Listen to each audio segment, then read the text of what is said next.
नाज़रीन तव्हांखे हिकु अहम ख़बर खां आगाह कंदा हलूं त ज़िले इंतज़ामिया ॼामशुर जी नाअहली साम्हूं अची वई। रिपोर्ट लियाकत चांडियो जे मुताबिक़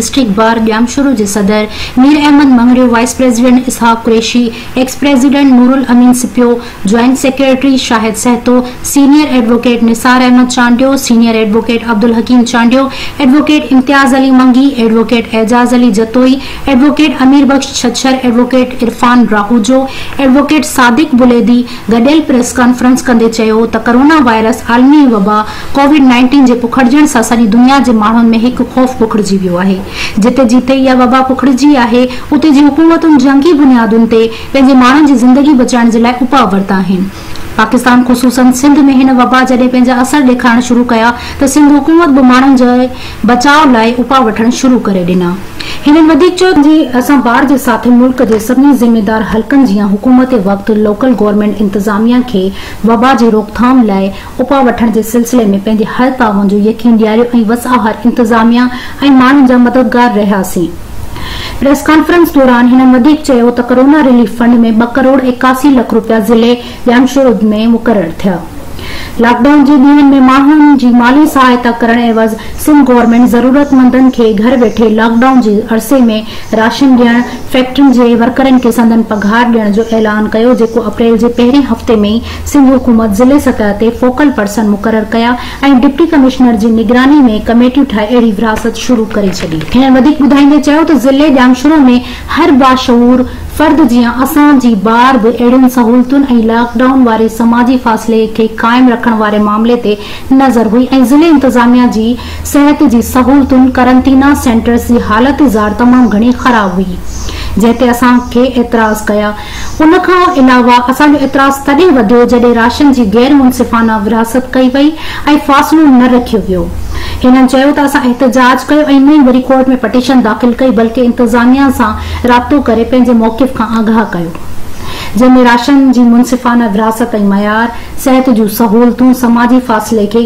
क़ाइमु रखण मुतालिक़ कमनि जी वज़ाहत ॾियण लाइ लिखियो 23/4/2020 ते। ऐं असां डिप्टी कमिश्नर ॼामशुर सां संदन ऑफिस में राशन विरहाइण वारी कमेटी, ज़िले इंतज़ामिया, DHO जी मौजूदगी में मुलाक़ात थी, जिते मिलियल ब्रीफिंग ते असां अदम एतमाद कंदे संदन अॻियां ही तजवीज़ूं रखियूं, जंहिंमें ज़िले अंदरि 60% खां वधीक रहिजी वियल मुस्तहिक माण्हुनि खे जल्द अज़ जल्द राशन पहुचाइण, राशन जी गैर मयारी हुजण ऐं उन जी गैर मुनसिफ़ाना विरासत ते हिकु जानिबदार कमेटी ठाहे उन जी रिपोर्ट ॾियण, गवर्नमेंट पारां ख़रीद कयल ऐं विरहायल राशन जी तफ़सील ॾियण, करंटीना सेंटर्स ऐं अस्पतालुनि में सहूलतुनि जो बंदोबस्त करण, फैक्ट्रियुनि जे मालिकनि खां SOPs ते अमल दरामद कराइण, जंहिंमें मज़दूरनि जा लॉकडाउन दौरान गैर हाज़िरियुनि जो मुआवज़ो ॾियण, पघारूं ॾियण ऐं हलंदड़ फैक्ट्रियुनि में मज़दूरनि खे वबा खां बचण लाइ घुर्बल सहूलतूं ऐं सामान ॾियण। फैक्ट्रियूं बंदि थियण खां पोइ या खोलण खां पोइ कंहिं मज़दूर खे संदन नौकरियुनि खां बेदख़ल न करण, अवामी हंधनि फैक्ट्रियुनि,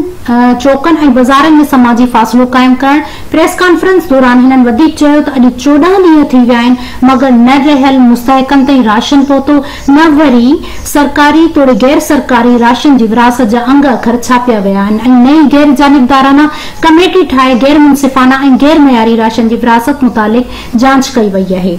हिननि चयो त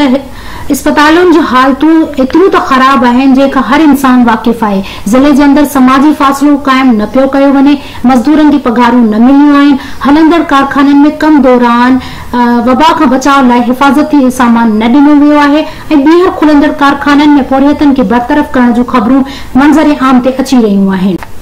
डिस्ट्रिक्ट बार एसोसिएशन ॼामशुर इन नतीजे ते पहुती आहे त ज़िले इंतज़ामिया सिंध सरकार जो फोकल पर्सन ऐं राशन विरहाइण वारी कमेटी मुकमल नाकाम थी आहे।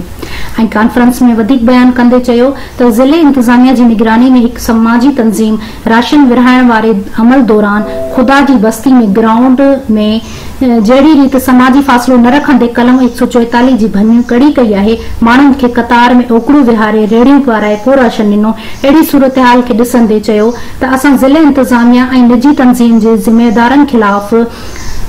क्रिमिनल केस दाख़िल कंदासीं। मज़ीद हिननि प्रेस कॉन्फ्रेंस दौरान निहायत दुख ऐं गुस्से जो इज़हार कंदे चयो त राशन जी मुनसिफ़ाना विरछ न करण, गैर मयारी राशन विरहाइण ऐं सिहत जूं सहूलतूं मुहैया न करण, कारखाननि जे वर्करनि खे पघार न ॾियण, कम दौरान हिफ़ाज़ती सामान मुहैया न करण ऐं मज़दूरनि खे बेदख़ल करण, अवामी हंधनि ते फ़ासिलो क़ाइम न करण जे करे नाअहली ॾेखारण करे सिंध हाई कोर्ट में फोकल पर्सन DC, DHO ऐं ॿी इंतज़ामिया ख़िलाफ़ पटिशन दाख़िल कराई वेंदी ऐं प्रेस कॉन्फ्रेंस जी पुॼाणी ते हिननि सहाफ़ी, समाजी वर्करनि, सियासी वर्करनि, सिविल सोसाइटी अदीबनि ऐं दानिशवरनि खे अहिड़े नाहक ख़िलाफ़ आवाज़ उथारण जो चयो ऐं उन्हनि सां गॾु हुजण जी बि ख़ातिरी कराई।